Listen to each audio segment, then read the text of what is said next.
Carrot halwa பண்ண போகிறேன். அதுக்கு வந்து 1/4 கிலோ கேரட்டு சீச்சு வச்சுருக்கேன். அதை மிக்ஸி ஜாரில் போட்டு அரைச்சி எடுத்துக்கிறேன். கேரட்டை பாதியை போட்டு அதில் பால் ஊற்றி பைன் பேஸ்ட்டாக அரைச்சிட்டு வந்துடுறேன். 200 ml பால் இருந்துச்சு, பூரா ஊற்றி நல்லா பைன் பேஸ்ட்டாக அரைச்சாச்சு. ஒரு ஸ்பூன் அளவுக்கு நெய் ஊற்றிட்டு இந்த முந்திரியை வறுத்து முதல்ல எடுத்துக்கிறேன். இப்போ முந்திரி செவந்துருச்சு, இதை எடுத்துக்கிறேன்.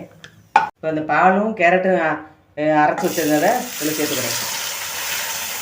நல்லா கொதித்து வந்துக்கிட்டு இருக்கும்போதே இந்த கார்ன்ஃப்ளவரை தண்ணியில் கரைச்சி அதையும் ஊற்றி சேர்த்து கிண்டணும்.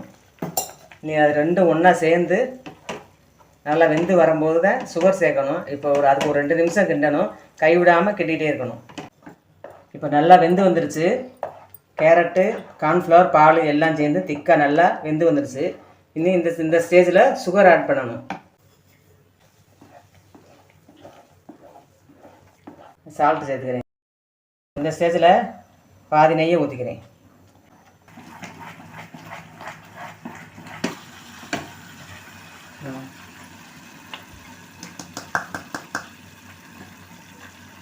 இந்த ஸ்டேஜில் ஏலக்காய் தூள் சேர்த்துக்கிறேன் 1/2 ஸ்பூன்.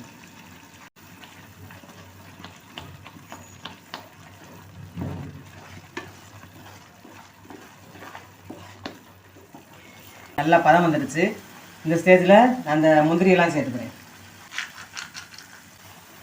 நல்லா உருண்டுட்டு ஒட்டாமல் வந்துடுச்சு. பதம் நல்லா வந்துடுச்சு. போட்ட எண்ணெயெல்லாம் லேசாக கசிய ஆரம்பிச்சிருச்சு.